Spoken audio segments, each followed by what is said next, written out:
بسم اللہ الرحمن الرحیم۔ السلام علیکم۔ مکتب غامدی کی ایک اور نشست میں خوش آمدید۔ آپ جانتے ہیں کہ غامدی صاحب کی فکر پہ جو 23 اعتراض بالعموم کیے جاتے ہیں انہیں ہم زیر بحث لا رہے ہیں، اور ظہور مہدی کا موضوع زیر بحث ہے۔ اعتراضات کے سلسلے کی یہ 26ویں نشست ہے، اور غامدی صاحب سے ظہور مہدی کے موضوع پر جو ہم گفتگو کر رہے ہیں اس سلسلے کی یہ 30ویں نشست ہے۔ غام صاحب بہت شکریہ آپ کے وقت کا۔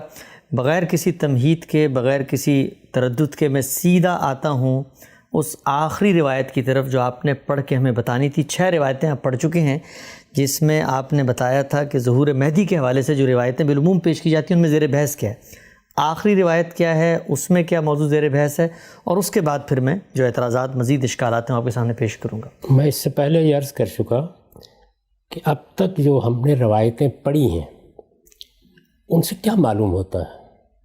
یعنی یہ بتایا گیا ہے کہ مسلمانوں کا ایک حکمران ہوگا، فیاض حکمران ہوگا، بڑا عادل حکمران ہوگا، دنیا میں ظلم و جور اس سے پہلے اپنی انتہا کو پہنچے ہوئے ہوگا، وہ سرزمین عرب میں اس کو دور کر دے گا، سرزمین عرب ہی میں اس کی حکومت قائم ہوگی 7 سال یا زیادہ سے زیادہ 9 سال کے لیے۔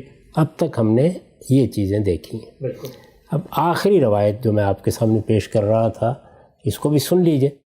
یہ آخری روایت مستدرک حاکم کی ہے، 8673 رقم ہے۔ روایت کس سے ہے؟ ابو سعید خدری رضی اللہ عنہ سے، جن سے پیچھے بھی گزر چکی ہیں روایت۔ میں عرض کر چکا کہ 4 صحابہ ہیں جن سے یہ روایتیں بمشکل منتخب ہوتی ہیں۔ یہ جو لفظ بمشکل میں نے بولا ہے اس کی میں وضاحت کر چکا ہوں، یعنی بہت کچھ رعایت دے کر محدثانہ تنقید میں آپ کچھ نرمی برتیں تو تب یہ منتخب ہوتی ہیں۔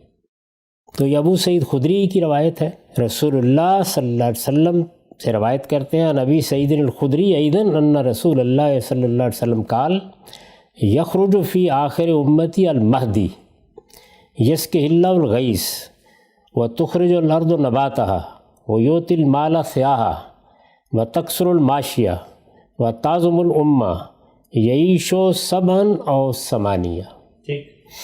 ابو سعید خدری رضی اللہ عنہ سے روایت ہے کہ رسول اللہ صلی اللہ علیہ وسلم نے فرمایا میری امت کے آخری دور میں مہدی ظاہر ہوگا، جس کے دور میں اللہ خوب بارشیں نازل کرے گا، زمین خوب اپنی نباتات اگائے گی، وہ لوگوں کو انصاف کے ساتھ مال دے گا، اس کے دور میں معاشی بہت ہوں گے اور امت کو عظمت حاصل ہوگی۔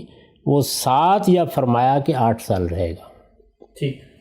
یعنی وہی مضمون ہے، ابو سعید خدری اسی مضمون کو پہلے بیان کر چکے ہیں۔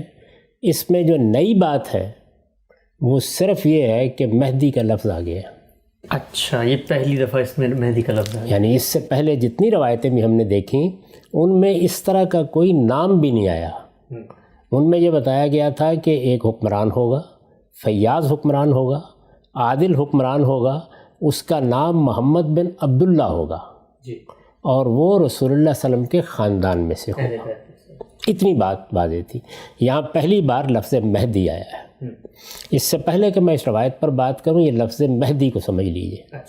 یعنی مہدی کا مطلب ہے ہدایت یافتہ۔ خود خلفائے راشدین کے معاملے میں یہ لفظ استعمال ہوا ہے۔ رسالت پاک صلی اللہ علیہ وسلم کی نسبت سے ایک روایت بیان کی جاتی ہے کہ علیکم بسنتی و سنت الخلفائے الراشدین المہدیین، یعنی تمہیں چاہیے کہ یہ جو سیاسی امور ہیں ان میں جو میں نے ایک طریقہ قائم کیا اس کی پیروی کرو، اور اسی طرح سے جو میرے بعد میرے خلفاء ہوں گے، کون سے خلفاء؟ الراشدین المہدیین، یعنی ہدایت یافتہ خلفاء ہوں گے۔ رسول اللہ صلی اللہ علیہ وسلم کے بعد سیدنا ابو بکر وہ بھی مہدی، سیدنا عمر وہ بھی مہدی، سیدنا عثمان وہ بھی مہدی، سیدنا علی وہ بھی مہدی، اور جو لوگ معاویہ رضی اللہ عنہ کو 5واں خلیفہ راشد مانتے ہیں وہ بھی مہدی، اور اگر عمر بن عبدالعزیز کو شامل کر لیجئے تو وہ بھی مہدی۔ یعنی رسالت مآب صلی اللہ علیہ وسلم نے اپنے بعد آنے والے علی منہاج النبوہ حکومت کرنے والے خلفاء کے بارے میں یہ لفظ استعمال کیا ہے۔ ذرا عام لوگوں کو بتائیے کہ اس لفظ کا کیا ہے، یعنی ورب سے بنا ہے یا عربی میں استعمال ہوتا ہے؟ ہدا یا ہدی عربی زبان کا بڑا مشہور مصدر ہے، جس سے آپ ہادی، ہدایت، یہ الفاظ اردو میں بھی بولتے ہیں، اسی سے اس میں مفعول ہے، ہدایت یافتہ، ہدایت پایا ہوا۔ تو یہ لفظ کوئی اجنبی لفظ نہیں ہے، اگر اس خلیفہ کے معاملے میں استعمال کر دیا گیا ہے تب بھی کوئی ایسی بات نہیں ہے۔ اب پوری بات گویا یوں ہو جائے گی کہ رسول اللہ صلی اللہ علیہ وسلم نے فرمایا کہ آخری زمانے میں یا میرے بعد۔ بعض روایتوں میں ہم نے دیکھا کہ میرے بعد کے الفاظ ہیں، بعض میں آخری زمانے میں یا میری امت کے آخر میں ایک حکمران ہوگا، عادل ہوگا، فیاض ہوگا، اس کے زمانے میں خوشحالی آ جائے گی 7 یا 8 سال، یعنی پہلے 7 سال 9 سال کی روایتیں تھیں، اب 8 سال کی روایت ہے۔ 8 سال 9 سال 7 سال حکومت کرے گا اور اس کا نام میرے نام کی طرح ہوگا، یعنی محمد۔ اس کے والد کا نام عبداللہ ہوگا، وہ میرے خاندان سے ہوگا۔ اب اس میں یہ شامل کر لیجئے کہ اس کا پورا نام محمد بن عبداللہ مہدی ہوگا، یا لوگ اس کو مہدی کہیں گے، یا وہ ہدایت یافتہ سمجھا جائے گا، اس لیے کہ جب عدل قائم کرے گا، جب انصاف کا بول بالا ہوگا، جب لوگوں میں خوشحالی ہوگی، جب ظلم و جور کا خاتمہ کر دیا جائے، چلیے 7 سال کے لیے صحیح، 8 سال کے لیے صحیح، 9 سال کے لیے صحیح، تو اس کو مہدی کہنا چاہیے۔ میں آپ سے عرض کر چکا ہوں کہ اس سے پہلے ہم یہ جان گئے کہ رسالت مآب صلی اللہ علیہ وسلم نے اپنے بعد صحیح طریقے سے حکمرانی کرنے والے سب خلفاء کے لیے یہی لفظ استعمال کیے۔ تو مہدی کا کوئی خصوصی تصور، کسی خاص شخصیت کو اس سے مراد لینا، یہ بالکل بھی ضروری نہیں ہے۔ یہ ان روایتوں کا معاملہ ہے۔ یہ 7 روایات ہیں جو آپ کہہ سکتے ہیں کہ محدثانہ تنقید سے کسی حد تک محفوظ ہو جاتی ہیں۔ اچھا، کسی حد تک سے کیا مراد؟ یعنی کوئی نہ کوئی بات تو ان کے بارے میں بھی کہی جا سکتی ہے، کسی نہ کسی راوی پر جرح کی جا سکتی ہے۔ اگر 10 لوگ ان کو صحیح قرار دے رہے ہوں گے تو کوئی ایک آدمی اس سے اختلاف بھی کر رہا ہوگا۔ یہ ساری باتیں ان کے بارے میں بھی کہی جا سکتی ہیں، لیکن آپ ان کو انتخاب کر سکتے ہیں۔ ان سے جو بات معلوم ہوتی ہے آپ فیصلہ کر لیجئے کہ اس کا کوئی تعلق اس تصور سے ہے جو ہمارے ہاں عام طور پر مہدی کے بارے میں بیان کیا جاتا ہے۔ میں یہ عرض کر چکا کہ یہ بات خود روایتوں کے اندر صراحت سے آ گئی ہے کہ یہ حکمران عرب میں ہوگا۔ یہ بات بھی میں عرض کر چکا کہ فی آخر الزمان کے الفاظ جس طریقے سے دنیا کے آخری وقت کے بارے میں آتے ہیں، اسی طریقے سے حدیثوں میں رسول اللہ کا جو زمانہ ہے، جس کو خیر القرون کہا ہے آپ نے، اس سے متعلق بھی آتے ہیں۔ تو دونوں امکانات ہو سکتے ہیں۔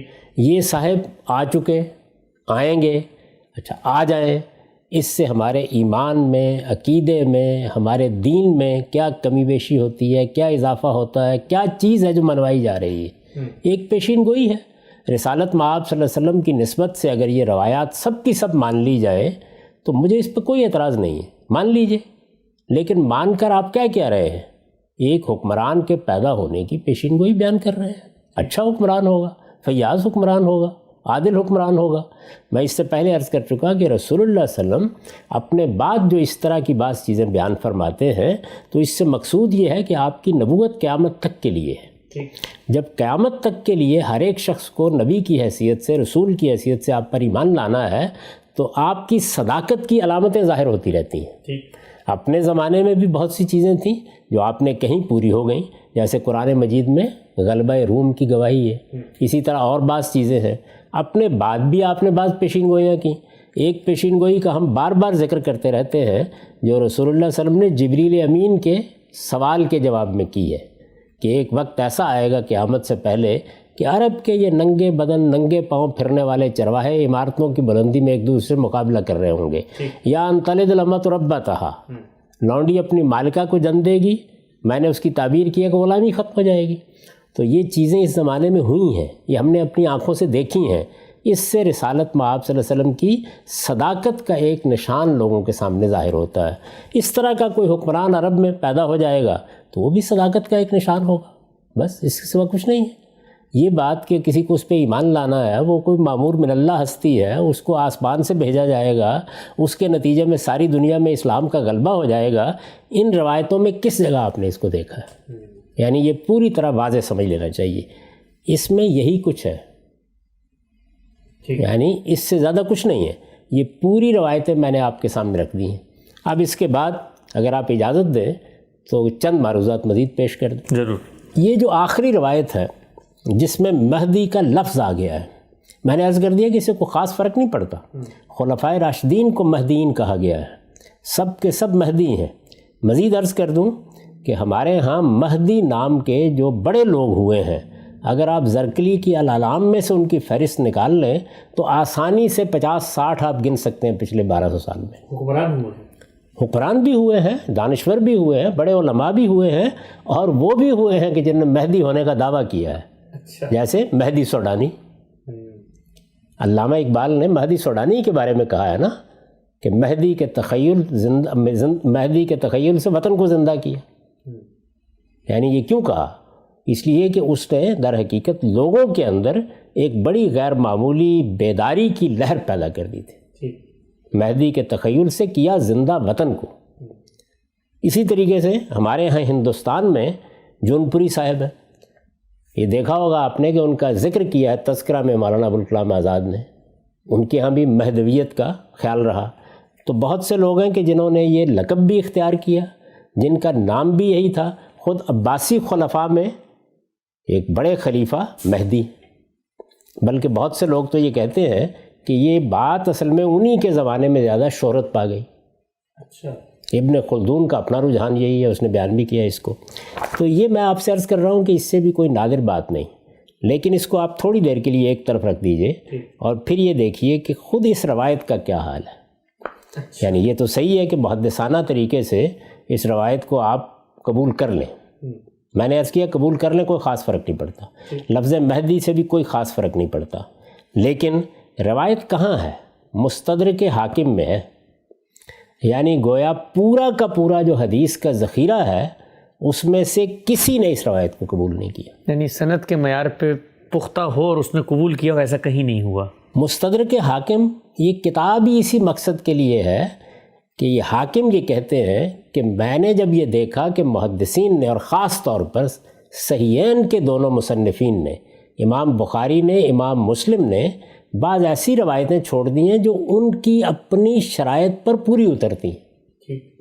انہوں نے کیوں چھوڑ دی اس پر ابھی بحث نہ کیجیے. تو انہوں نے کہا کہ میں اس کا استدراک کر رہا ہوں. استدراک کا مطلب یہ ہوتا ہے کہ جو چیز رہ گئی ہے اس کو میں نے یہاں جمع کر دی ہے. تو یہ اصل میں المستدرک علی الصحیحین ہے. یہ کب پیدا ہوئے؟ 321 میں، یعنی 4تھی صدی میں. کب دنیا سے رخصت ہوئے؟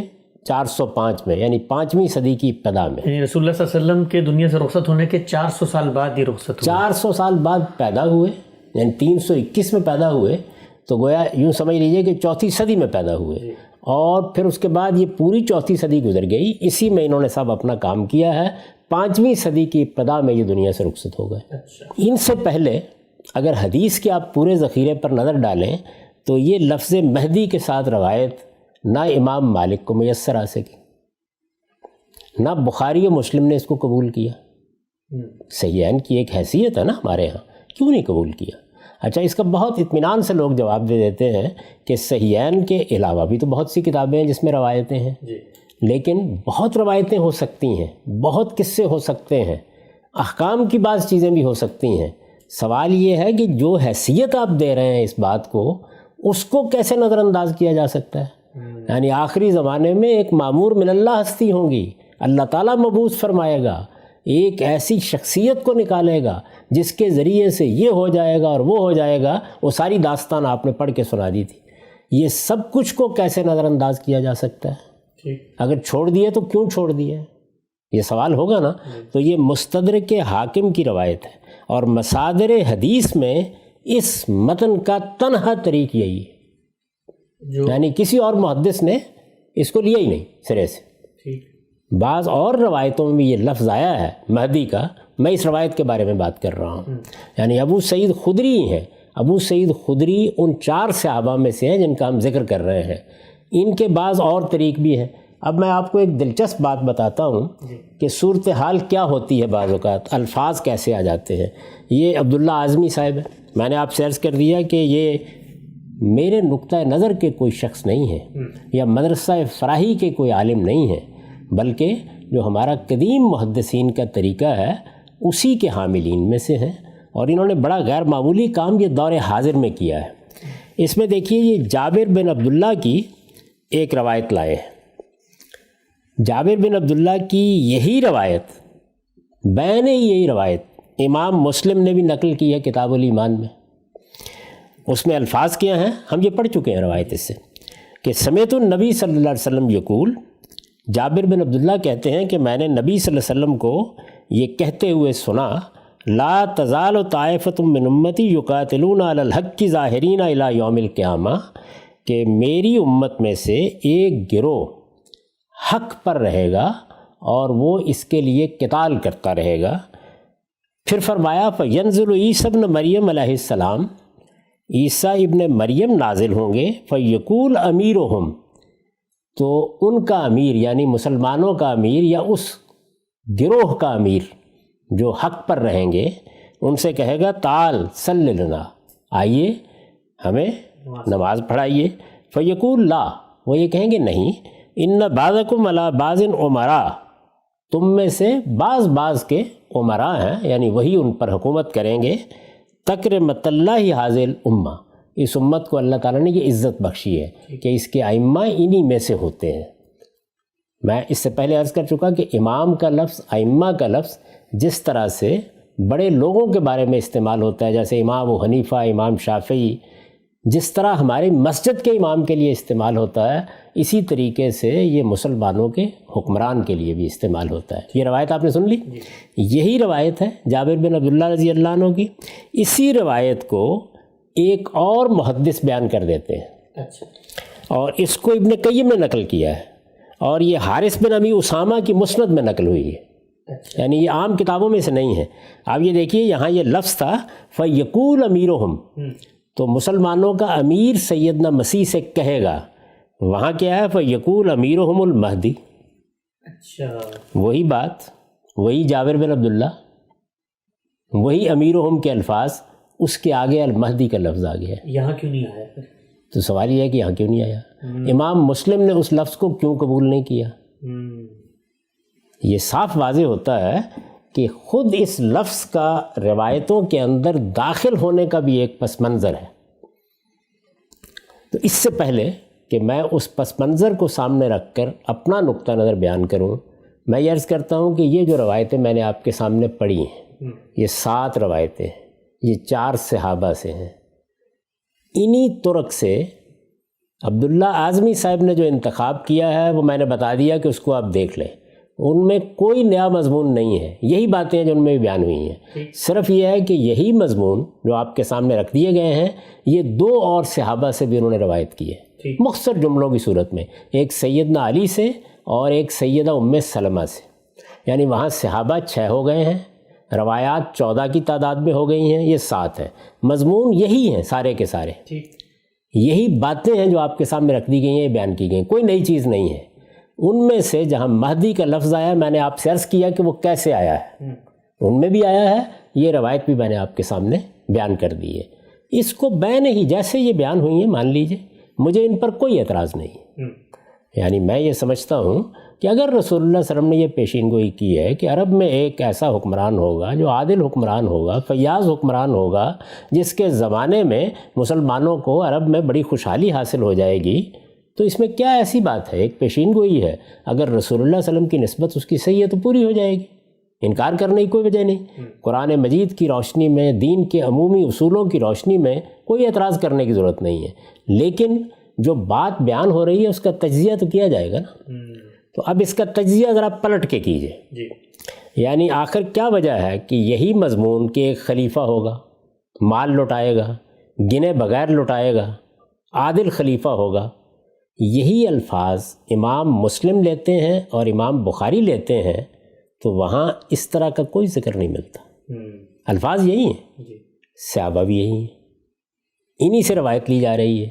وہاں نہ مہدی کا لفظ ملتا ہے، نہ بعض اور چیزیں ملتی ہیں. یعنی مثلا یہ کہ اتنے سال تک کے لیے حکومت کرے گا، یا یہ بات کہ وہ میری عطرت میں سے ہوگا یا میرے خاندان میں سے ہوگا، یا اس کا نام میرے نام پر ہوگا، یا اس کے والد کا نام میرے نام پر ہوگا. بخاری مسلم میں کوئی چیز ان میں سے نہیں ملتی. موطا امام مالک میں تو سرے سے یہ مضمون ہی نہیں ہے. تو حدیث کی امہات کتب کے مصنفین نے ان تفصیلات والی روایتوں کو نہیں لیا. یعنی جتنی میں نے پیش کر دی ہیں مجھے کوئی اعتراض نہیں ہے، لیکن انہوں نے ان کو بھی نہیں لیا. جو بات انہوں نے لی وہ صرف یہ ہے کہ میرے بعد ایک خلیفہ ہوگا، میرے بعد ایک حکمران ہوگا جو بہت فیاض ہوگا. نہیں، نہ اس میں مدت ہے، نہ ان میں نام ہے، نہ اس میں یہ صراحت ہے کہ یہ میرے اہل بیت میں سے ہوگا. تو اگر آپ ان روایتوں کو بنیاد بنا لیں کہ اصل میں بات یہی تھی، جس پر بعد میں دوسرے، تیسرے، چوتھے درجے کی کتابوں میں تھوڑے تھوڑے اضافے ہونے شروع ہوئے اور محدثانہ تنقید سے بچ کر وہ روایتیں کسی حد تک قابل قبول بھی ہو گئیں. مان لیں اس بات کو. میں عرض کر چکا کہ ان کو ماننے میں کوئی معنی نہیں، صاف معلوم ہو جاتا ہے نا کہ اصل بات کیا تھی. تو میرا نقطہ نظر یہ ہے کہ اصل بات اتنی ہی تھی جتنی امام بخاری نے اور امام مسلم نے لے لی ہے، اس سے زائد کچھ نہیں تھا. یہ باقی جتنی چیزیں ہیں یہ بعد کے زمانوں میں ان روایتوں کے اندر شامل ہوتی چلی گئی ہیں. ان لوگوں نے اتنی بات لی جتنی بات فی الواقع تحقیق کے معیار پر پوری اترتی تھی، اور اس کا مصداق وہ کون تھا خلیفہ، وہ کون سا حکمران تھا کہ جس حکمران کے زمانے میں لوگوں نے دیکھا کہ فیاضی بھی ہے اور عدل و انصاف بھی ہے. وہ اگر آپ تاریخ پر ایک نگاہ ڈال کے دیکھیں تو صاف معلوم ہوتا ہے کہ عمر بن عبدالعزیز رضی اللہ عنہ ہے. اس بنیاد پر میں نے اپنی کتاب میزان میں یہ لکھا ہے کہ مہدی سے متعلق روایات محدثانہ تنقید کے معیار پر پوری نہیں اترتی. البتہ جو صحیح روایتیں ہیں ان میں ایک فیاض خلیفہ، ایک عادل خلیفہ، ایک فیاض حکمران، ایک عادل حکمران کے آنے کی خبر دی گئی ہے، اور اس کا مصداق سیدنا عمر بن عبدالعزیز تھے. لہٰذا رسول اللہ صلی اللہ علیہ وسلم کی یہ پیشین گوئی حرف بحرف پوری ہو چکی ہے. یہ میں نے اپنا نقطہ نظر بیان کر دیا. میں عرض کر رہا ہوں کہ کس بنیاد پر بیان کیا کہ وہی مضمون انہی صحابہ سے جس وقت امام بخاری نے لیا، امام مسلم نے لیا، تو انہوں نے یہ ساری تفصیلات نکال دیں. اب ظاہر ہے کہ عمر بن عبدالعزیز ایک فیاض خلیفہ ہیں. اگر رسول اللہ نے ان کی پیشین گوئی کی تو یہ بات سمجھ میں آتی ہے. وہ خلیفہ راشد ہیں. خلافت راشدہ کی حیثیت سے پچھلے 1200 سال میں جس شخصیت کے بارے میں انگلی نہیں رکھی جا سکتی وہ انہی کی شخصیت ہے. ان کے بارے میں اگر پیشین گوئی کی گئی اور وہ پیشین گوئی حرف بحرف پوری ہوئی تو کوئی شبہ ہی نہیں ہے کہ اسے قبول کیا جانا چاہیے.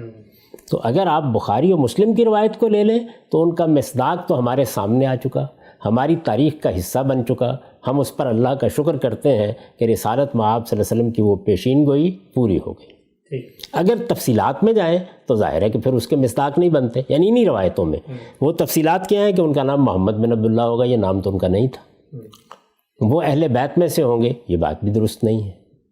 تو باقی روایات جتنی بھی ہیں، مہدی اگر آپ کہنا چاہتے ہیں ان کو، تو ان سے بڑھ کر کوئی مہدی نہیں ہے. میں بتا چکا کہ رسالت مآب صلی اللہ علیہ وسلم نے خود اپنی زبان فیض ترجمان سے یہ فرمایا ہے کہ میرے خلفائے راشدین بھی ہوں گے، مہدین بھی ہوں گے. اصل میں راشدین اور مہدین، خلیفہ راشد اور خلیفہ مہدی ایک ہی معنی کے الفاظ ہیں عربی زبان میں. تو میں اس کو اس طرح لیتا ہوں. میں پھر خلاصہ کر دوں اپنی بات کا آگے بڑھنے سے پہلے کہ یہ جتنا کچھ بھی ہمارے پاس ذخیرہ ہے وہ کئی سو روایتوں پر ہے، کئی سو طریق پر ہے. اس کی چھان پھٹک کا کام لازماً کرنا ہے. یہ کام میں نے نہیں کیا، یہ محدثین نے کیا ہے. جلیل القدر محدثین نے جو چھان پھٹک کی ہے اس کے نتیجے کے طور پر یہ روایتیں ہیں جو باقی رہتی ہیں. میں نے عرض کیا ہے کہ ہمارے اس زمانے میں بھی جو ایک جلیل القدر محدث نے الصحیح الکامل لکھی ہے اور غیر معمولی کام کیا ہے، اور پورے عالم اسلام نے اس کے کام کی تحسین کی ہے، اس میں جو روایتیں منتخب کی گئی ہیں ان کے مضامین بھی یہی ہیں. تعداد کچھ زیادہ ہے، صحابہ میں سے 2 کا مزید اضافہ ہے، لیکن مضمون میں کوئی فرق نہیں. یہی باتیں جو ان میں کہی گئی ہیں. اور میں نے آپ سے عرض کیا ہے کہ ان سب باتوں کو بھی اگر تسلیم کر لیا جائے تو مہدی کا جو تصور لوگوں میں رائج ہے ان میں سے کسی بات کی بھی تصویب نہیں ہوتی. ایک حکمران کے بارے میں معلوم ہوتا ہے کہ پیشین گوئی کی گئی، وہ حکمران ان اوصاف کا حامل ہوگا، اس کی پیشانی کشادہ ہوگی، اس کی ناک اونچی ہوگی، یہ تو کوئی چیز ہی نہیں ہے. لیکن عادل ہوگا. میں عرض کر چکا کہ بہت عادل حکمران ہوئے ہیں الحمدللہ. اگر عادل ہوگا، آپ ان روایتوں کو قبول کر لیں تو کوئی قابل اعتراض بات نہیں ہے ان میں، لیکن جو محققانہ انداز ہوتا ہے اس میں تو دیکھا جاتا ہے نا کہ یہ روایتیں کہاں پائی جاتی ہیں. یہ چلیے سند کے لحاظ سے اگر قابل قبول بھی ہوں تو باقی محدثین ان کے بارے میں کیا رائے قائم کر رہے ہیں. بخاری و مسلم جو ہمارے سامنے 2 مجموعے تیار کر رہے ہیں تاکہ ہم اس پورے ذخیرے سے واقف ہو سکیں، انہوں نے کیوں چھوڑ دیا ہے؟ انہوں نے اور بھی روایتیں چھوڑی ہیں، لیکن یہ مضمون ایسا نہیں تھا کہ اس کو چھوڑا جائے، یہ مدعا ایسا نہیں تھا۔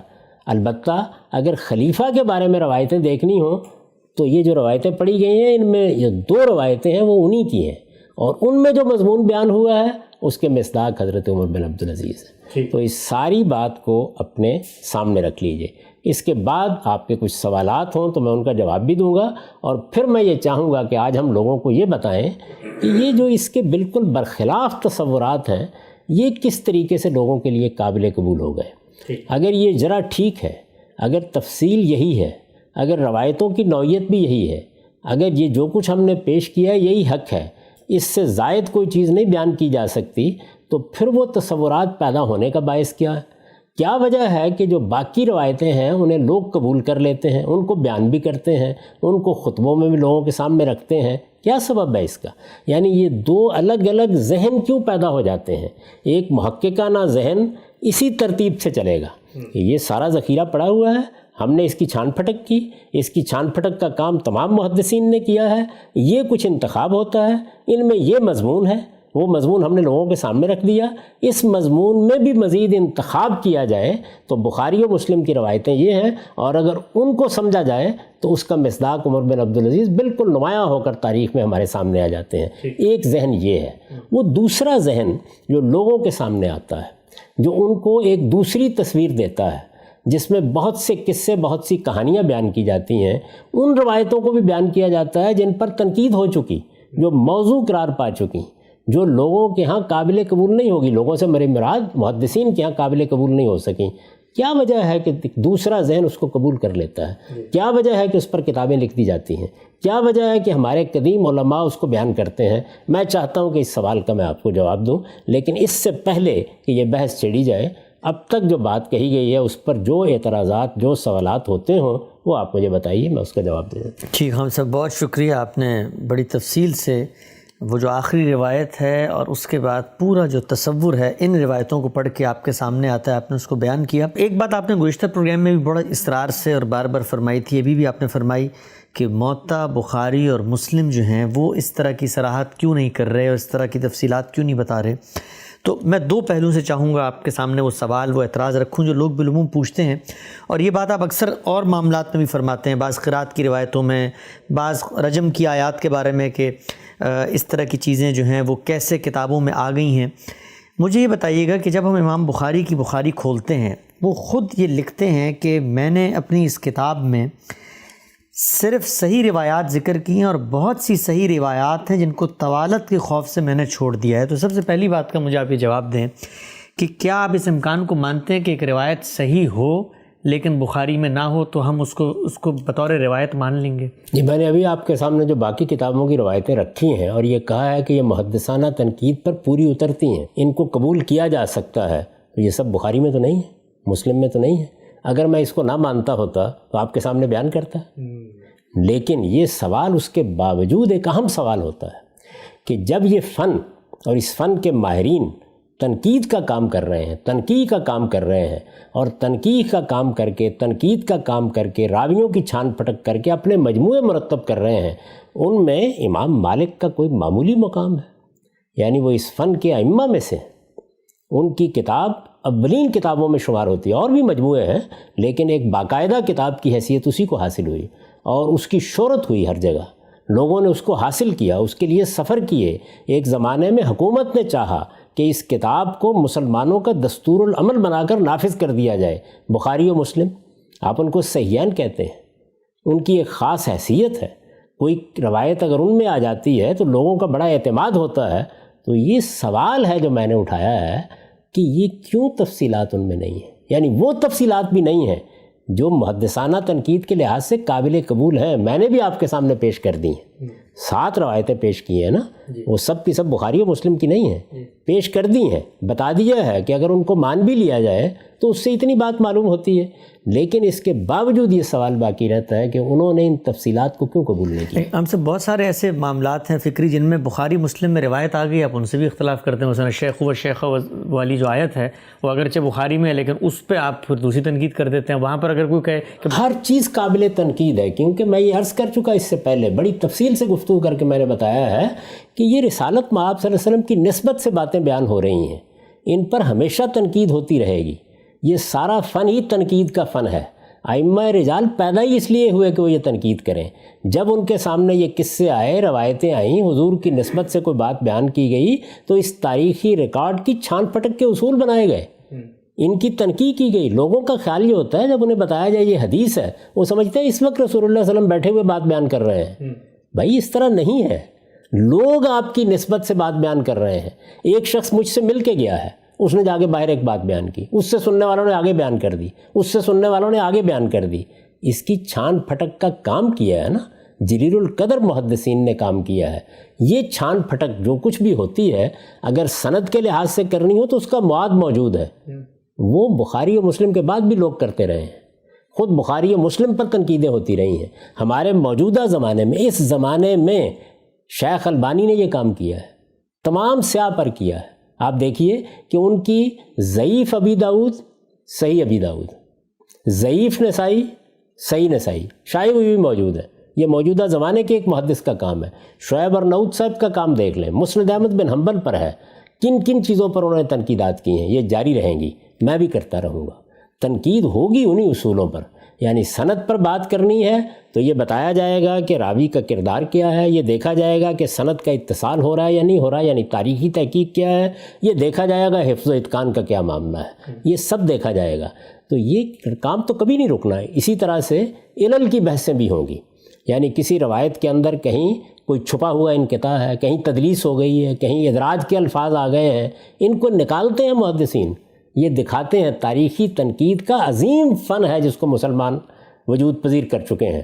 میں بھی اس کا ایک طالب علم ہوں، میں بھی یہ کام کروں گا۔ اسی طرح قرآن کی بنیاد پر بھی تنقید ہوگی، سنت کی بنیاد پر بھی تنقید ہوگی، علم و عقل کے مسلمات کی بنیاد پر بھی تنقید ہوگی، وہ کریں گے۔ اس پر الگ سے کسی وقت گفتگو ہوگی کہ حدیث کو کیسے دیکھنے کا کام میں نے کیا ہے اپنے زمانے میں، اور اس وقت بھی کر رہا ہوں۔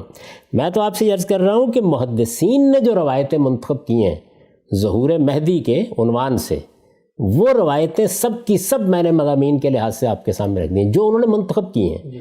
ان میں دیکھ لیجئے کیا مضمون ہے۔ اور پھر مزید آگے بڑھ کے یہ عرض کیا ہے کہ محدثین نے منتخب کیا ہے، کیا سب نے کر لی ہیں؟ امام مالک نے کوئی لی نہیں، امام بخاری اور مسلم نے صرف اتنی بات کو قبول کیا ہے کہ ایک خلیفہ یا ایک حکمران ہوگا، عادل بھی ہوگا اور لوگوں میں فیاضی سے مال بھی تقسیم کرے گا۔ میں یہ عرض کر رہا ہوں کہ اگر باقی جتنی تفصیلات ہیں وہ انہوں نے نہیں لیں تو کیوں نہیں لیں؟ اچھا، ہم سے بھی کہا جاتا ہے کہ فن حدیث میں کہ جب ایک روایت آ جاتی ہے اس میں جو مرکزی مضمون ہے، اصل مضمون ہے، اگرچہ اس میں ذوف بھی ہو کسی بڑی کتاب میں اور تعدد ترک ہے، باقی کتابوں میں آ رہا ہے، اضافی تفصیلات آ رہی ہیں، مصداقات، پس منظر، کس کانٹیکس میں بات آئی ہے، تو ہمارے ہاں تو حدیث کی جو فن ہے اس میں اس کا ذوف بھی ختم ہو جاتا ہے تعدد ترک سے، اور وہ جو تفصیلات ہیں اگر امام بخاری نے نقل نہیں کی تو باقی کتابوں میں آ جاتی ہیں۔ اس میں کیا فرق پڑتا ہے؟ یہ بڑی عقلی بات ہے، لیکن وہ تفصیلات اگر تو محض تفصیلات ہیں، اگر وہ سارے تصور کو بدل دیں، اگر وہ بنیاد ہی بالکل تبدیل کر دیں تو پھر یہ سوال پیدا ہوگا نا کہ یہ کیا چیز ہے۔ دیکھیے آپ نے ایک لفظ بول دیا تفصیلات۔ تفصیلات یہ ہے کہ یہ بات بخاری میں مثال کے طور پر آ گئی کہ رسول اللہ صلی اللہ علیہ وسلم نے اپنے لیے ایک حجرہ بنوایا، ٹھیک، ایک جملہ آ گیا۔ بعض لوگوں نے بیان کیا کہ یہ حجرہ فلاں جگہ پہ بنوایا، اس حجرے کے لیے اس طرح سے مواد اکٹھا کیا گیا، رسول اللہ صلی اللہ علیہ وسلم نے فلاں کو یہ حجرہ دے دیا۔ یہ تفصیلات ہیں، لیکن اگر حجرے ہی کا تصور تبدیل ہونا شروع ہو جائے تو پھر کیا یہ تفصیلات ہوں گی؟ میں نے آپ سے عرض کی ہے کہ اگر اتنی بات کو آپ لے لیں کہ میرے بعد ایک حکمران ہوگا جو فیاض بھی ہوگا اور عادل بھی ہوگا، تو یہ تو کسی لحاظ سے بھی ناقابل قبول نہیں ہو سکتی بات۔ اور میں نے یہ گزارش کر دی ہے کہ سیدنا عمر بن عبدالعزیز جیسی شخصیت اس کے مصداق کے طور پر آ بھی چکی، لیکن اگر آپ باقی چیزوں کو دیکھیں تو پھر اجلا اقنا کو دیکھ لیں۔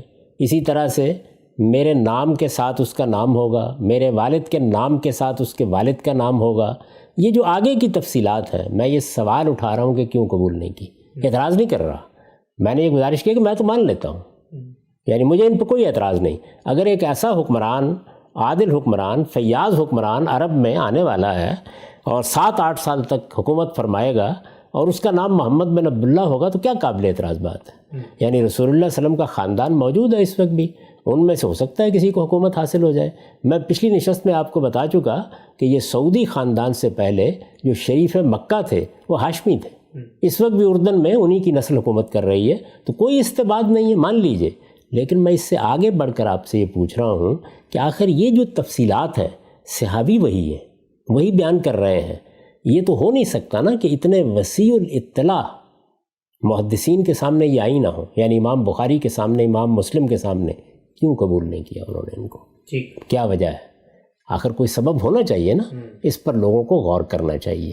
مجھے اعتراض نہیں ہے، پوری کی پوری بات پر کوئی اعتراض نہیں ہے۔ ان کا نام محمد بن عبداللہ ہوگا، وہ رسالت مآب صلی اللہ علیہ وسلم کے خاندان سے ہوں گے، ان کا پورا نام محمد بن عبداللہ مہدی ہوگا، یا مہدی ان کا لقب ہوگا، یا ان کو لوگ ہدایت یافتہ ہونے کی وجہ سے مہدی کہیں گے، اس سے کوئی فرق نہیں پڑتا۔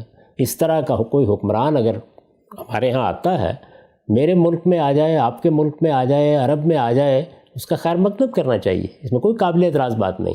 اور یہ بات نہ کوئی عقیدہ بنے گی، نہ کوئی ایمان بنے گی، ایک پیشین گوئی ہے، رسالت مآب صلی اللہ علیہ وسلم کی نسبت سے روایتوں میں آ گئی، لوگوں نے بیان کر دی، اگر پیشین گوئی پوری ہو گئی تو اس کا مطلب یہ ہے کہ حضور ہی نے فرمایا تھا، اگر نہ ہوئی تو اس کا مطلب کیا ہوگا؟ اس کا مطلب یہ ہے کہ لوگوں نے روایت کو آپ کی نسبت دینے میں غلطی کر دی ہے۔ میں جس طرح ان روایات کو دیکھ رہا ہوں، میں نے یہ عرض کر دیا کہ میرے نزدیک تو یہ پیشین گوئی حرف برف پوری ہو چکی ہے، یعنی جتنی بات بخاری و مسلم میں ہے اس کے مصداق کی حیثیت سے سیدنا عمر بن عبدالعزیز آ چکے، اور رسالت مآب صلی اللہ علیہ وسلم کی بات ان کے حق میں پوری ہو گئی۔ تو یہ چیزوں کو دیکھنے کے مختلف انداز ہو سکتے ہیں، لیکن میں نے تو آپ کی خدمت میں عرض کیا کہ آپ اس کو بین ہی جو کچھ بیان کیا ہے، 7 کی 7 روایتیں چاروں صحابہ نے جو بیان کیا ہے بین ہی قبول کر لیجئے، تو ہوا کیا اس کے نتیجے میں؟ یعنی کیا ظہور مہدی کا وہ تصور ثابت ہو گیا جو لوگ بیان کرتے ہیں؟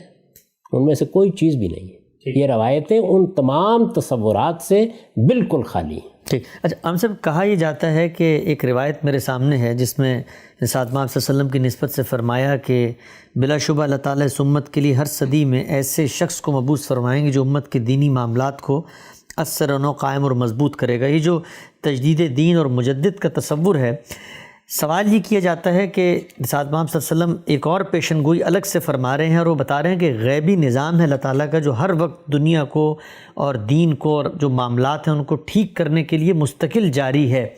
تو اگر یہ نظام موجود ہے جس کی رسول اللہ صلی اللہ علیہ وسلم توصیف فرما رہے ہیں، تو پھر عقلی طور پہ یہ ماننے میں جو باقی کا قصہ کہانی ہے، چلیں آپ کی ان روایتوں میں وہ ثابت نہیں ہوتا ہوگا، لیکن اگر کوئی شخص آ جاتا ہے اور وہ مجدد ہے اور اس نے یہ کام کرنا ہے، تو عقلی طور پہ تو کوئی اس میں استبعاد نہیں۔ یہ اس میں باطنی نظام، اللہ تعالیٰ کا نظام، یہ کہاں ہے اس روایت میں؟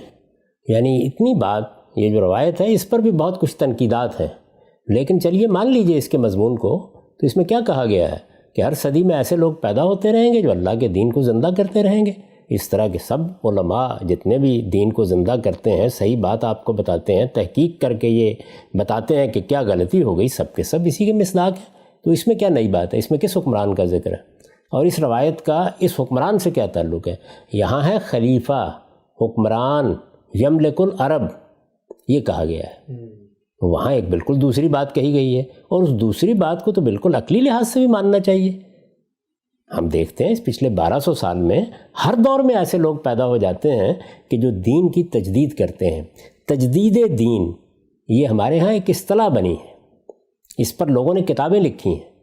ہمارے زمانے کے جلیل القدر عالم مولانا سید ابواللہ صاحب مودودی کی کتاب کا عنوان ہے تجدید و احیاء دین، یعنی یہ ایک پورا عمل ہے، اور ظاہر ہے کہ یہ ضرورت ہے۔ رسالت مآب صلی اللہ علیہ وسلم نے ہم کو قرآن دیا، سنت دی، یہ روایات کا ذخیرہ آپ کی نسبت سے ہمارے سامنے آ گیا، اس کے نتیجے میں دینی تصورات پیدا ہوتے ہیں، لوگوں میں غلطیاں بھی آ جاتی ہیں، ان کی تجدید کرنا، اصلاح کرنا، ان کو درست کرنا، یہ علماء کا کام ہے، اور ان میں بعض ایسے جلیل القدر لوگ پیدا ہوتے رہتے ہیں۔ میں تو اس زمانے میں 10 گنوا دیتا ہوں آپ کو، ہر دور میں ایسے لوگ پیدا ہوتے ہیں، تو اس روایت کا اس سے کیا تعلق ہے؟ ٹھیک، اچھا ہم سب کہا ہی جاتا ہے کہ یہ جو تصور میں مطلب اصرار کیا جاتا ہے کہ اگر یہ جو پورا نظام فکر ہے ظہور مہدی کا، اس کو ٹریس کر کے بتائیں، تو کاؤنٹر سوال یہ کیا جاتا ہے کہ چلیں قرآن مجید میں اس طرح بیان نہیں ہوا، روایتوں میں بھی نہیں ہوا، تو پھر آپ ہی بتائیں کہ قرآن مجید میں جو اس کے کچھ بلو پرنٹس ملتے ہیں ہمیں کہ اللہ تعالیٰ نے کہا ہے کہ یکون الدین کلہ للہ، کے دین پورا کا پورا اللہ کے لیے ہو جائے گا، تو وہ تو اب تک ہوا نہیں، تو وہ مہدی علیہ السلام آئیں گے وہی تو کریں گے، اگر وہ اللہ کے لیے نہیں ہوگا تو پھر کون کرے گا؟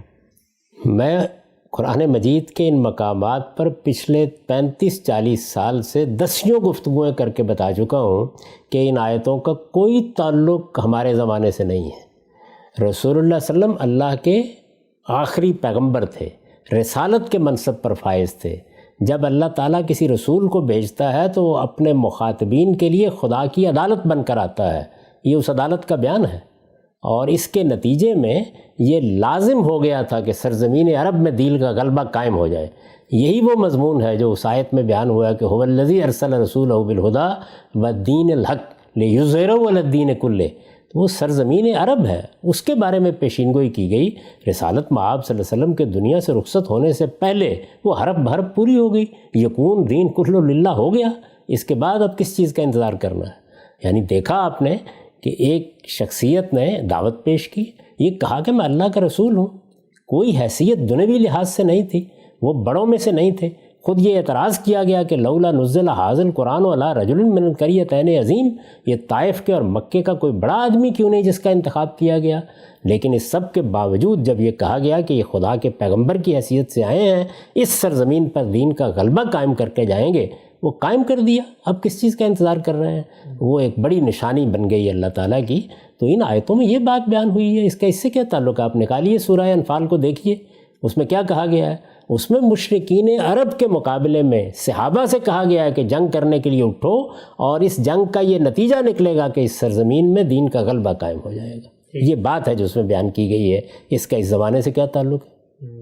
ٹھیک، اچھا عام صاحب آخر کی طرف ہم بڑھتے ہیں، ہمارا وقت بھی یہاں پہ کافی آگے بڑھ رہا ہے۔ بخاری مسلم کا آپ نے ذکر کیا، ان میں جو روایتیں ہیں اس میں مہدی کا لفظ نہیں ہے، امیرہم کا لفظ ہے۔ بخاری کی جتنی شروحات دیکھیں، بخاری پر کام کرنے والے جتنے لوگوں کو دیکھیں، سب یہ فرماتے ہیں کہ امیرہم سے مراد امام مہدی ہیں۔ آپ اہل سنت کی کتابیں اٹھائیں، عقائد کی کتابیں اٹھائیں، باقی ان کے نظریات کو دیکھیں، تمام علماء 1400 سال سے متفق علیہ اجماعی روایت ہے جس میں یہ کہا جا رہا ہے کہ قیامت سے پہلے ظہور مہدی ہوگا، مسیح علیہ السلام موجود ہوں گے، انہی کی حکمرانی ہوگی، انہی کی امامت میں نماز پڑھی جائے گی، یہی ہیں جو نجات دلائیں گے۔ سوال میرا آپ سے یہ ہے، یہ روایتیں جو آپ نے پچھلے 2-3 قسطوں میں پڑھ کے سنائیں، ہو سکتا ہے ٹھیک ہوں، سب کچھ جو آپ فرما رہے ہیں ٹھیک ہو سکتا ہے ٹھیک ہو، نہیں، محدثین کہتے ہیں کہ یہ قابل قبول ہیں۔ میں نے یہ کہا ہے میرے نزدیک بھی یہ قابل قبول ہو سکتی ہیں، یعنی ان میں ہو سکتا ہے کہ اب سوال نہیں جو رہا۔ تصور آپ بیان کر رہے ہیں، جو تصور ان روایتوں سے آپ نے اخذ کیا، وہ میں کہتا ہوں کہ مکمل طور پہ عملی طور پہ اللہ کے نزدیک ہو سکتا ہے ٹھیک ہو۔ تو پھر یہ بتائیں، اس سوال کا مجھے آپ جواب دیں کہ یہ کیسے ہو سکتا ہے کہ اتنی بڑی تعداد ہمارے علماء اکرام کی، اربوں کی تعداد میں آج مسلمان ہیں، کسی سے آپ پوچھیں وہ یہی کہے گا کہ جی مہدی علیہ السلام نے تو آنا ہے۔ ہمارے ایک پوری روایت ہے اہل تشیعوں کی، ان کے تو یہ عقائد کے اندر شامل ہے کہ یہ آئیں گے، اس کے بعد فیصلے ہوں گے۔ خود اہل سنت کے علماء، رشید احمد گنگوہی کو پڑھیں، انور شاہ کاشمیری کو پڑھیں، سب یہ کہتے ہیں کہ یہ آئیں گے، فیصلہ کریں گے۔ تو پھر یہ تصور پھر کیسے پیدا ہو گیا؟ میں نے خود پیشکش کی ہے کہ میں اس پر گفتگو کروں گا اور آپ کو یہ بتاؤں گا، لیکن ایک چھوٹی سی بات کی مزید وضاحت کر دوں۔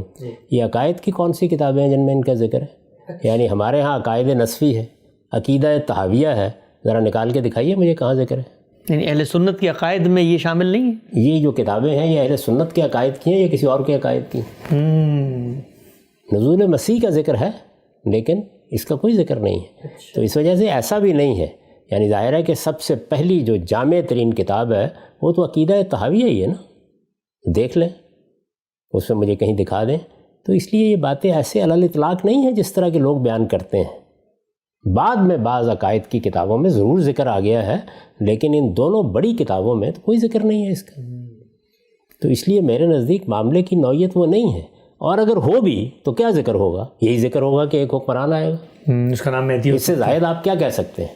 نہیں، پورا کہہ دیجئے ایک حکمران ہوگا، عرب میں ہوگا، اس کا نام محمد بن عبداللہ ہوگا، اس کو لوگ مہدی کہیں گے، ہدایت یافتہ کہیں گے، اسی طرح کہیں گے جس طرح خلفائے راشدین کو کہا جاتا ہے، اسی طرح کہیں گے جیسے عمر بن عبدالعزیز کو کہا جاتا ہے۔ تو میں نے عرض کیا کہ اس پوری بات کو ماننے میں کوئی معنی نہیں ہے، کوئی رکاوٹ نہیں ہے، جس کا جی چاہے مان لے، اس پہ تو کوئی بحث ہی نہیں ہے۔ اس تصور پر بحث ہے، گفتگو ہے جو پیش کیا جاتا ہے۔ خدا کا مبعوث آئے گا، خدا کا مامور آئے گا، اس پوری دنیا کو، روئے ارض کو، یعنی اب ذرا دیکھیے نا، یہ پوری کی پوری دنیا اس کو عدل سے بھر دے گا، یہ باتیں کہاں بیان ہوئی ہیں؟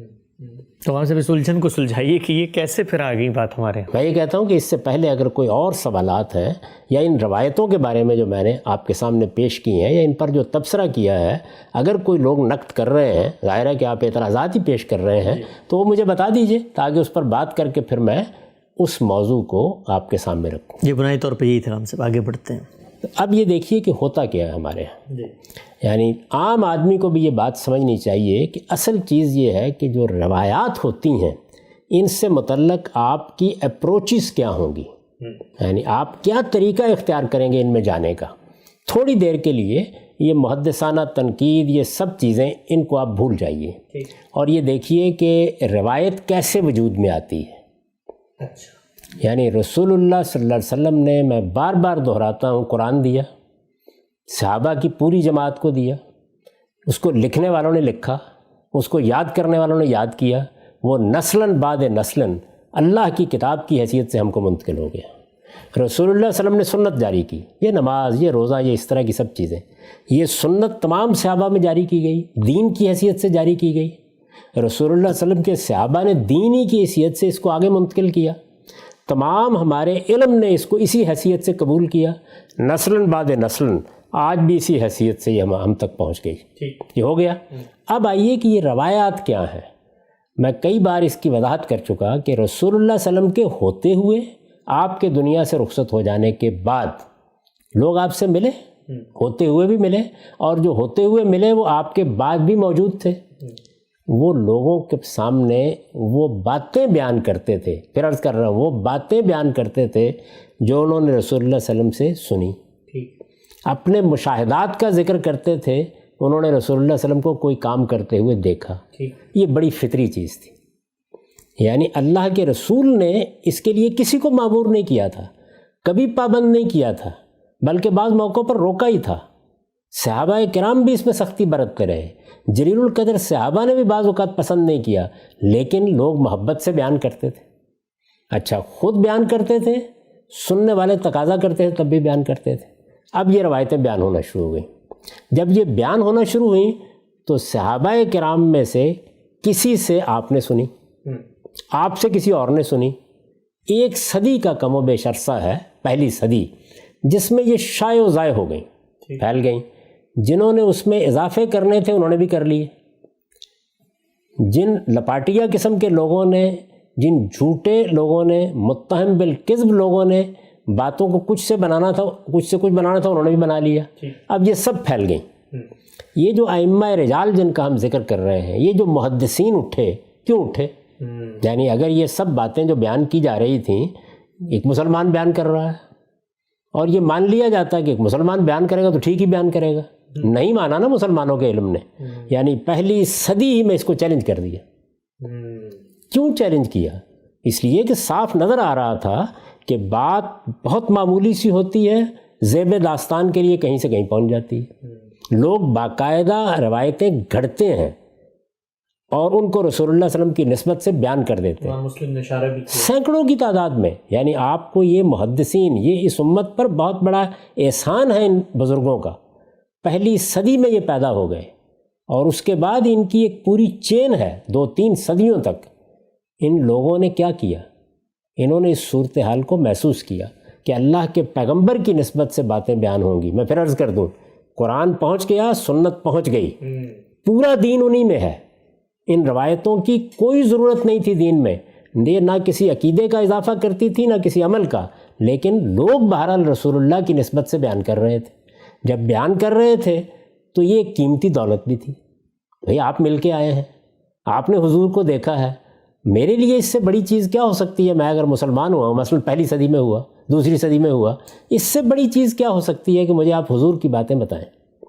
تو حضور کی باتیں، حضور کے افعال، حضور کے اعمال، یہ بیان تو ہوں گے، اور ان کے ساتھ محبت بھی ہوگی، ان کو سنا بھی جائے گا، ان میں بڑا علم بھی ہو سکتا ہے۔ یعنی اگر حضور نے کسی بات کی وضاحت کی ہے یا قرآن مجید کی کوئی چیز بتائی ہے یا کچھ غوامض کی طرف اشارہ کیا ہے تو بڑی بات ہو سکتی ہے، تو قیمتی دولت بھی ہے۔ ایک طریقہ یہ تھا نا کہ محدثین نہ اٹھتے، اور پوری امت کے علماء یہ فیصلہ کر دیتے کہ جو کوئی بیان کر رہا ہے قبول کر لو. اچھا، ایک دوسرا رد عمل بھی ہو سکتا تھا کہ ہم ان میں سے کسی بات کو سنیں گے بھی نہیں. تو جو طریقہ اختیار کیا گیا وہ کیا تھا؟ اور یہ طریقہ میں نے نہیں اختیار کیا، اس امت کے پہلے دور نے اختیار کیا، قرن اول کے اہل علم نے اختیار کیا، جلیل القدر تابعین تبع تابعین نے اختیار کیا. کیا طریقہ اختیار کیا؟ کہ یہ بڑی دولت ہے. رسول اللہ صلی اللہ علیہ وسلم کی نسبت سے جو باتیں بیان ہو رہی ہیں ان میں ہمارے لیے علم و عمل ہے، ان میں حضور کے اسوہ حسنہ کی روایتیں ہیں، ان میں آپ کی سیرت ہے، ان میں آپ کی سوانح ہے. ہم اس ذخیرے کو ضائع نہیں ہونے دیں گے. لیکن کیا سب کچھ قبول کر لیں؟ ان میں لوگ جھوٹ ملا رہے ہیں، ان میں مبالغے ہو رہے ہیں، ان میں داستان سرائی ہو رہی ہے، ان میں چیزیں گھڑ کر شامل کی جا رہی ہیں. تو پھر کیا کرنا چاہیے؟ تنقید، یعنی محدثانہ تنقید. اس کے لیے یہ فن وجود میں آیا جس کا میں نے آپ کو تعارف کرایا ہے کہ اب ہم دیکھیں گے کہ جو بات بیان کی جا رہی ہے کیا وہ قابل قبول ہے. یہ قابل قبول ہونے کا جو عمل محدثین نے کیا، جس میں نے بار بار توجہ دلائی کہ 3 باتیں سند میں دیکھیں گے، علل دیکھیں گے، شذوذ دیکھیں گے، اور پھر انہی علل میں یہ چیز بھی دیکھیں گے کہ قرآن کے خلاف تو نہیں ہے، سنت کے خلاف تو نہیں ہے. نہایت اعلیٰ اصول بنائے، یہ میں نے نہیں بنائے، محدثین نے بنائے. انہی کی بنیاد پر چھان پھٹک کا کام شروع ہو گیا. یہ بخاری، یہ مسلم اور ان کے علاوہ بہت سے دوسرے لوگ یہی کام کر رہے ہیں. اس پوری امت میں جو سب سے بڑا علمی کام کیا گیا ہے وہ اس ذخیرے کی چھان پھٹک کا کام ہے. یہی ہوا، یہی صحیح رویہ تھا یا اس سے مختلف کوئی رویہ ہو سکتا ہے؟ یہی درست لگتا ہے. اچھا، اب دیکھیے کہ اس میں صحیح اپروچ کیا ہوگا. میں اپنا اپروچ آپ کو بتاتا ہوں، اور میرے نزدیک اس امت کے جلیل القدر علماء کو یہی اپروچ اختیار کرنا چاہیے.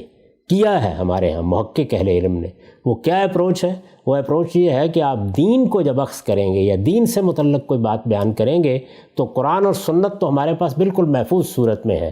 روایتوں سے کوئی چیز اخذ کرنی ہے تو پہلے چھان پھٹک کے نتیجے میں جو روایتیں قابل قبول ہوں گی صرف انہی کو قابل اعتنا بھی سمجھیں گے.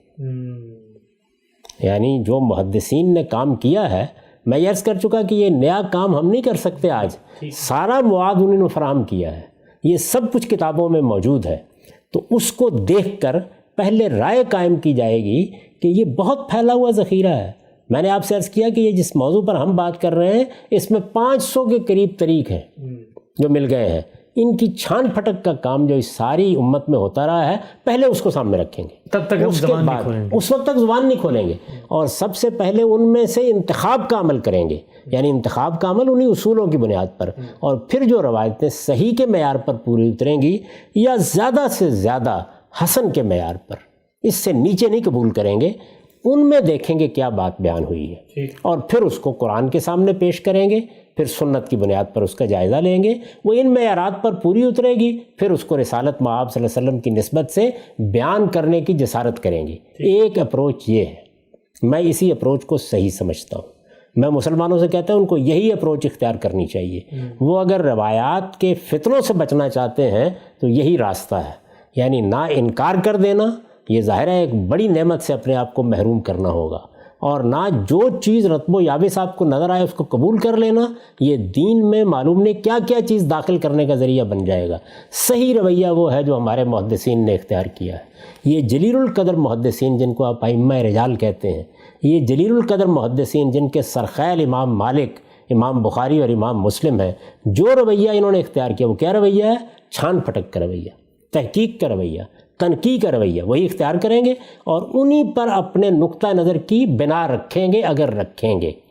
میں نے اس وقت جو کام آپ کو کر کے بتایا وہ یہی کام ہے. یعنی آپ کو بتایا کہ یہ سارا ذخیرہ اتنی بڑی تعداد میں تھا، محدثین نے اس پر تنقیح کا کام کیا، اس کا انتخاب ہونا شروع ہو گیا. دیکھیے کہ اس کو کس نے کس طرح سے قبول کیا. یہ کل 4 صحابہ کی روایتیں ہیں، ان کی تعداد 7 ہے، ان میں یہ مضمون ہے. یہ سارا مضمون میں نے آپ کے سامنے رکھ دیا، اس کے بعد اس پر تبصرہ بھی کر دیا. اب یہ ایک اپروچ ہے، میرے نزدیک یہی صحیح اپروچ ہے. لیکن ایک دوسرا اپروچ ہے، اور وہ میں آپ سے عرض کرتا ہوں. اسی دور میں چلے جائیے. یعنی رسالت مآب صلی اللہ علیہ وسلم کے بعد سینکڑوں ہزاروں کی تعداد میں چیزیں پھیل چکی ہیں. ان سے ایک تصویر بن گئی.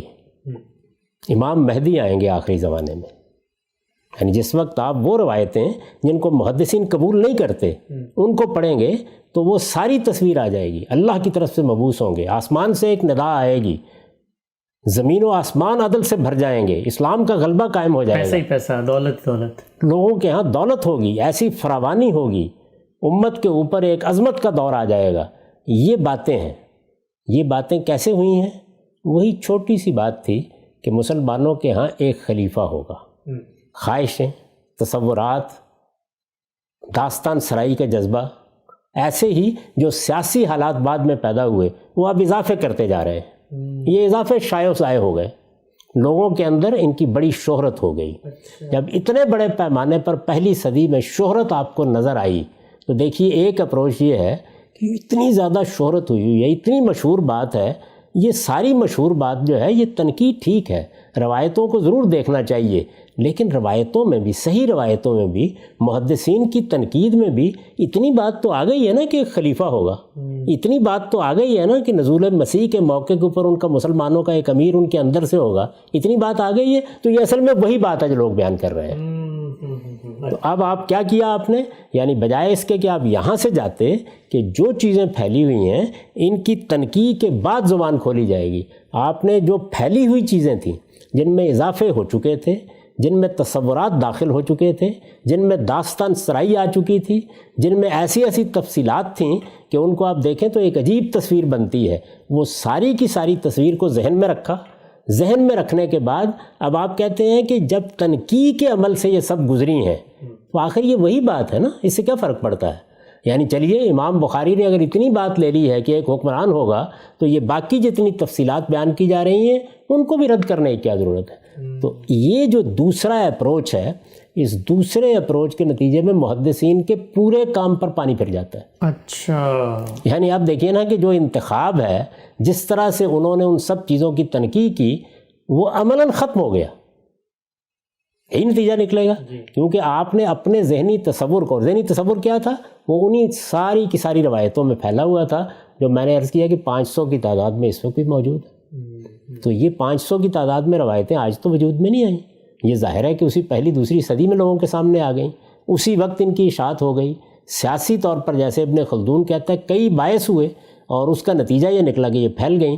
تو آپ کے لیے ایک اپروچ یہ ہے کہ آپ قرآن سنت سے داخل ہوں اور روایتوں کے ذخیرے میں پہلے محدثانہ تنقید کر کے الگ کریں، اور پھر جو روایتیں اس معیار پر پوری اتریں ان میں جتنی بات بیان ہوئی ہے اسی کی بنیاد پر کھڑے رہیں۔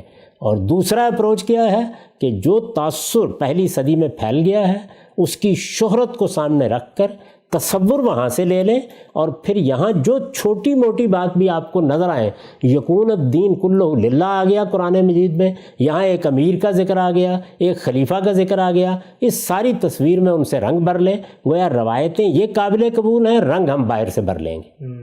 تو یہ میرے نزدیک دو اپروچز ہیں، اور لوگوں کو حق حاصل ہے کہ ان میں سے جس اپروچ کو مناسب سمجھے قبول کر لیں، لیکن پورے دین کے معاملے میں میرے نزدیک صحیح اپروچ وہ ہے جس کی میں نے وضاحت کر دی ہے کہ رسول اللہ کی نسبت سے کوئی کمزور بات قبول نہیں کی جائے گی۔ ٹھیک، اچھا غام صاحب، جو پہلی اپروچ آپ نے بیان کی، اس اپروچ کے حاملین اور اس نقطہ نظر کے قائلین میں آپ نے ذکر کیا کہ محدثین نے ایک تنقید کا کام کیا ہے۔ ایک سوال لوگوں کے ذہن میں یہ اٹھے گا کہ وہی محدثین، مثلا سیوطی کو لیں، مثلا آپ باقی محدثین کا ذکر کریں جن لوگوں نے حدیث پہ کام کیا، ابن حجر ہیں، سینکڑوں کی تعداد میں علماء ہیں، تو وہ اگرچہ یہی کام کر رہے ہیں تنقید کا، لیکن وہ جو تصور ظہور مہدی کا سوسائٹی میں موجود ہے وہ تو وہاں پر اس کو بھی تصویب کر رہے ہیں، ظہور مہدی متواتر ہے۔ میں نے عرض کر دیا کہ یہ دونوں رویے ہوں گے، یہی دوسرا رویہ غلبہ پا گیا اور لوگ اس کی عام طور پر تحسین کرتے ہیں، وہ یہ سمجھتے ہیں کہ یہ ٹھیک ہے کہ امام بخاری نے صرف ایک حکمرانی کا ذکر کیا ہے، یا امام مسلم نے اتنی بات کہی ہے، یا حاکم کے ہاں بس زیادہ سے زیادہ ایک لفظ آ گیا ہے، یہ ٹھیک ہے، لیکن آ گیا ہے نا، جب یہ آ گیا ہے تو پھر جو لوگوں کے اندر پھیلی ہوئی چیزیں ہیں ان سے جو تصویر بنتی ہے اس کو مان لینے میں معنی کیا ہے؟ میرا زاویہ نظر یہ ہے کہ مان لینے میں اگر کوئی معنی نہیں تھا تو محدثین کو اس تکلیف کرنے کی ضرورت کیوں تھی؟ ٹھیک ٹھیک، تنقید کا کام کرنے کی کیوں ضرورت پہلے ہی مان لیتے۔ یہ تو پھر پہلے مرحلے میں نے آپ سے عرض کیا دو رویے تھے، یعنی ایک رویہ یہ تھا کہ ہم یہ کہتے ہیں کہ یہ جو باتیں بھی لوگ بیان کر رہے ہیں صحابہ کی نسبت سے یہ ہمارے لیے قابل التفات ہی نہیں ہے، پوری امت یہ فیصلہ کر لیتی۔ اور دوسرا طریقہ کیا تھا؟ دوسرا طریقہ یہ تھا کہ جو بیان کیا جائے قبول کر لیا جائے، ہم نے تیسرا طریقہ اختیار کیا۔ ہم نے سے مراد یعنی اس امت کے جلیل القدر اہل علم نے، محققین نے، وہ طریقہ کیا نہیں، ہم چھان پھٹک کریں گے، ہم تنقید کریں گے، ہم ان اصولوں پر دیکھیں گے، اور پھر اس کے بعد اگر کسی بات کی نسبت رسول اللہ کی طرف ہوگی تو بس اتنی ہوگی جتنی اس معیار پر پوری اترے گی، اس سے آگے کی چیزوں کو قبول نہیں کریں گے۔ یہ میرے نزدیک دو اپروچز ہیں۔ ہمارے ہاں جو رائج اپروچ ہے، جو عام طور پر علماء اختیار کرتے ہیں، وہ دوسری اپروچ ہے، یعنی اس میں جو کچھ پھیلا ہوا ہوتا ہے اس کا اثر قبول کر لیا جاتا ہے، اس کو اصلاً قبول کر لیا جاتا ہے، اصلاً مان لیا جاتا ہے۔ یہاں پھر کیا کیا جاتا ہے کہ اس میں اگر کوئی چیزیں کمزور بھی ہیں تو یہ کہہ کے کہ آخر کچھ ذکر تو آ گیا ہے نا، کچھ نہ کچھ تو مان لیا گیا ہے نا، ایک امیر کی بات تو ہو گئی ہے نا، ایک خلیفہ کا ذکر تو ہو گیا ہے نا، تو ان چیزوں کو جب ان کے ساتھ آپ جوڑ دیتے ہیں تو آپ دیکھیں پھر اس کا نتیجہ کیا نکلتا ہے، ایک پورا کا پورا عقیدہ دین میں داخل ہو جاتا ہے، اس کے ساتھ جذباتی تعلق وابستہ ہوتا ہے، پھر مہدی کا انتظار شروع ہو جاتا ہے، پھر دنیا کے اندر ایک عظیم انقلاب کے لیے لوگ جدوجہد کرتے ہیں۔ اور میں نے اپنے زمانے میں دیکھا کہ بعض علماء تھے کہ وہ روز تقریر کرتے تھے اور یہ کہتے تھے کہ بس پیدا ہونے والے ہیں، بلکہ بعض کہتے تھے کہ پیدا ہو چکے ہیں، اور تھوڑے تھوڑے عرصے کے بعد بہت سے لوگ وہی قصے وہی روایتیں سناتے ہیں، اور سناتے وقت ظاہر بات ہے یہ پوری تنقید لوگوں کے سامنے نہیں رکھتے۔ تو میرے نزدیک صحیح رویہ دین کے معاملے میں یہ نہیں ہے، چونکہ یہ اپروچ جو میں سمجھتا ہوں اور جو محققین کا اپروچ ہے یہی صحیح اپروچ ہے، تو یہ جب اس ذہن کے سامنے آئے گا تو لوگ یہی کہیں گے کہ یہ دیکھیے یہ قابل اعتراض بات ہے، یہ قابل اعتراض بات ہے، ساری دنیا مانتی ہے، سب لوگ ایک بات کو کہتے ہیں، مسلمانوں کا اجماع ہے۔ کس بات پر اجماع ہے؟ یعنی اس بات پر اجماع ہے کہ ایک ہستی آسمان سے آئے گی، معمور ہوں گے، مبعوث ہوں گے۔ اگر آپ نے اجماع کی بات بھی کرنی ہے تو وہ یہ ہے، یہ نہ کہیے کہ اجماع، یہ کہیے شہرت ان باتوں کی، وہ باتیں پھیلی ہوئی ہیں۔ ظاہر ہے کہ جب اتنے بڑے پیمانے پر ان باتوں کو بیان کیا گیا ہوگا، پہلی دوسری صدی میں مجلسوں میں بیان ہوئی، تو لوگوں نے کتنے شوق سے سنا ہوگا، داستان سرائی ہوگی تو لوگ کیسے متاثر ہوئے ہوں گے۔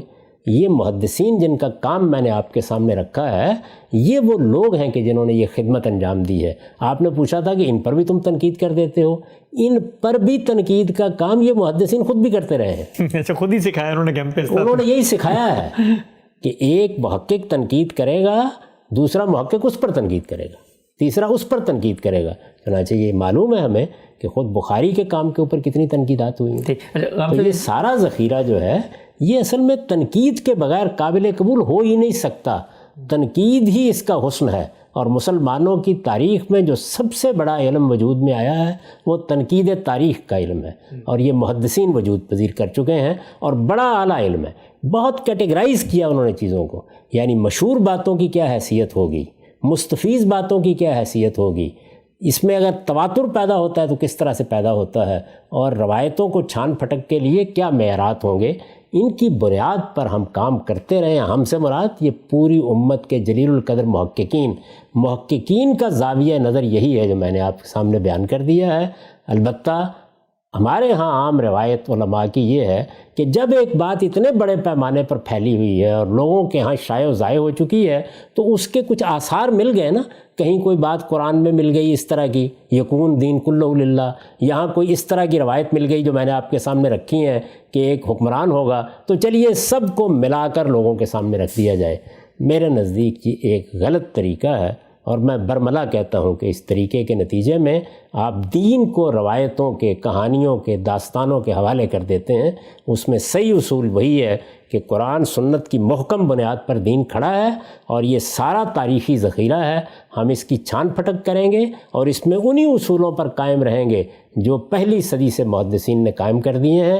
میں نے اپنی کتاب میں اس کا اعتراف کیا ہے کہ ان اصولوں میں نہ کوئی کمی کرنے کی ضرورت ہے نہ کوئی اضافہ کرنے کی ضرورت ہے، نہایت شاندار اصول ہیں۔ اس وقت میں نے انہی کی روشنی میں ساری بات کی۔ ٹھیک ہے ہم صاحب، آخری سوال آج کی نشست کا اور اس ظہور مہدی کے موضوع پہ، ایک عام آدمی کا میں چاہوں گا کہ وہ جو ذہن ہے اس پوری کیس اسٹڈی سے جو آپ نے دو اپروچز بتائیں اور پھر ایک ایک چیز کی تنقیح کر کے وہ میتھڈالوجی واضح کی کہ اصل روایتیں کیا تھیں، کن صحابہ سے تھیں، بات کیا تھی، اس کو ایک ترتیب سے رکھا، مجھے یہ بتائیے گا یہ جو عام طور پہ کہا جاتا ہے کہ بھئی میں بالخصوص آپ کے بارے میں یہ پوچھ رہا ہوں اور اس ضمن میں پوچھ رہا ہوں، عام طور پہ یہی چیزیں بیان کر کے کہا جاتا ہے کہ ظہور مہدی کے عقیدے کا انکار کر دیا ہے غامدی صاحب نے، تو غامدی صاحب تو دین میں نئی باتیں کرتے ہیں، تو یہ جو آپ نے اپروچ بیان کی ہے یہ اصل میں نئی بات اس پہلو سے تو ہے کہ جو قائم شدہ بات ہے اس کو آپ نہیں مان رہے، لیکن یہ آپ کی اپروچ تو اصل میں پرانی بات کی تحقیق کی طرف نہیں جاتی، اس کی ذرا وضاحت کیجیے۔ میں نے پوری بات آپ سامنے بیان کر دی ہے، اسی اصول پر روایت کو قبول کرتا ہوں میں،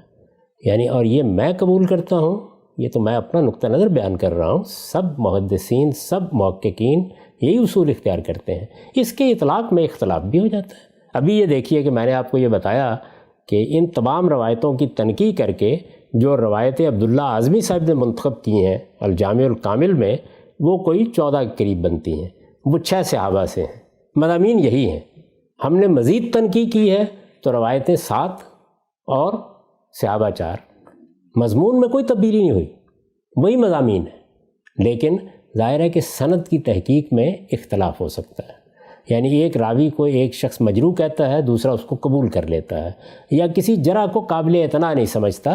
یہ تاریخی تنقید کا علم ہے، عام لوگوں کو بھی یہ معلوم ہونا چاہیے کہ تاریخی تنقید کو علمی طریقے سے دیکھنا چاہیے، اس سے نہ عقیدے بنتے ہیں، نہ اس کو عقیدہ بنانا چاہیے، نہ اس سے دین میں کوئی اضافہ ہوتا ہے، نہ دین میں کوئی کمی ہوتی ہے۔